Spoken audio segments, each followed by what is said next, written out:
நம்ம இன்னைக்கு கடலை தீயல் எப்படி பண்றதுன்னு பார்க்க போறோம். அதுக்கு நான் இன்னைக்கு 1 கப் கடலைய நைட்டே ஊற வச்சுட்டு காலையில வேக வச்சு எடுத்து வச்சிருக்கேன். தீயல்ல போடுறதுக்காக ஒரு கத்திரிக்காய், 5 துண்டு முருங்கைக்காய், கொஞ்சம் சேனை கட் பண்ணி தண்ணியில போட்டு வச்சிருக்கேன். குழம்புக்கு தேவையான அளவு புளி, குழம்பு தாளிக்கிறதுக்கு கடுகு, வெந்தயம், கருவேப்பிலை, கொஞ்சம் சீனரிக்காய் வத்தலும் சுண்டக்காய் வத்தலும் எடுத்து வச்சிருக்கேன். ஒரு பெரிய வெங்காயம், வறுத்து அரைக்கிறதுக்காக அரைமுறி தேங்காய், 3 வரமிளகாய், 2 சின்ன வெங்காயம், கொஞ்சம் நல்ல மிளகு, கொஞ்சம் மல்லி எடுத்து வச்சிருக்கேன். நம்ம இப்ப எப்படி பண்றதுன்னு பார்க்கலாம்.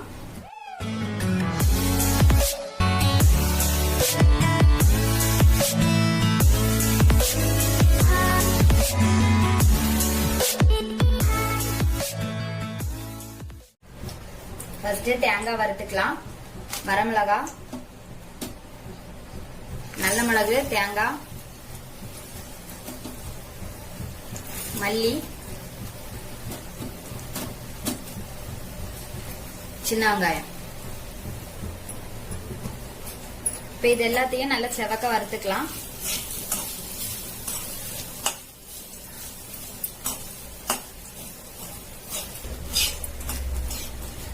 இந்த அளவுக்கு தேங்காய் செவந்ததும் கருவேப்பிலை போட்டுக்கலாம்.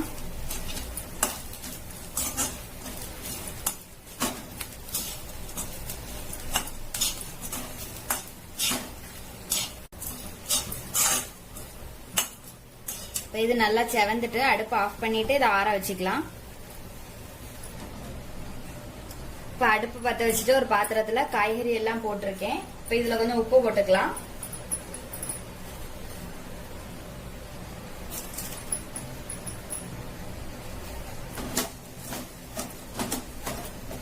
இப்ப இது வேகட்டும்.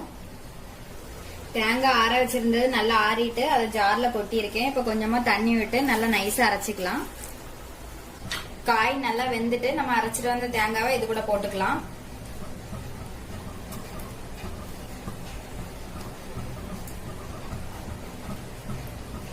புளி தண்ணி கரைச்சி விட்டுக்கலாம்.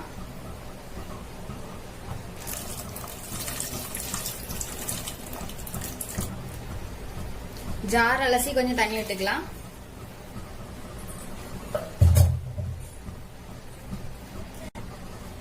இப்ப வெங்காயம் போட்டுக்கலாம்.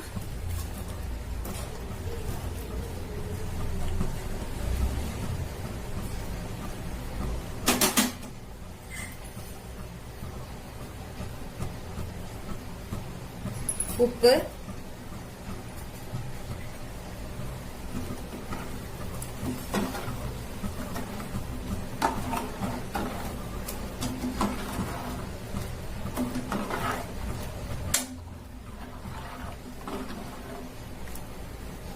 குழம்பு நல்லா கொதிக்கட்டும். குழம்பு நல்லா கொதிக்க ஆரம்பிச்சிருக்கு. இப்ப கடலையை போட்டுக்கலாம்.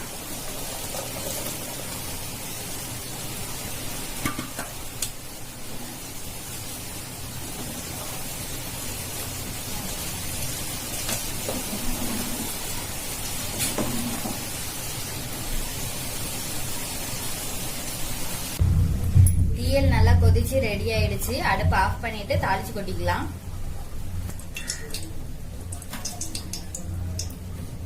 தாளிக்கிறதுக்கு எண்ணெய் விட்டுருக்கேன். இப்ப இதுல வெந்தயம் போட்டுக்கலாம்.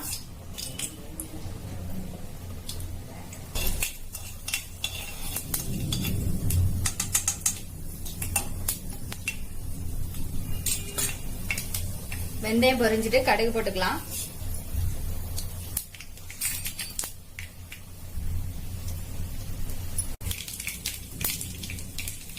கடுகு பொரிஞ்சிட்டு இப்ப கருவேப்பிலை, சுண்டக்காய் வத்தல், சீனரிக்காய் வத்தல் எல்லாத்தையும் போட்டுக்கலாம்.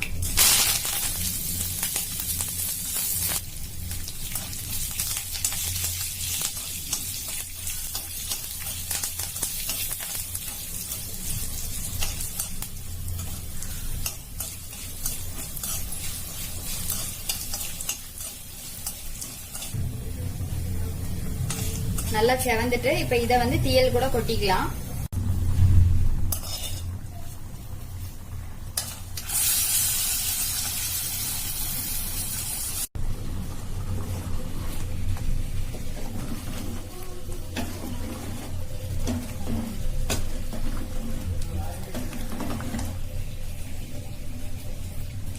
தீயல் ரெடி ஆயிடுச்சு. இது மாதிரி நீங்களும் செஞ்சு பாருங்க. செஞ்சு பார்த்துட்டு எப்படி இருக்குதுன்னு சொல்லி கமெண்ட்ல சொல்லுங்க.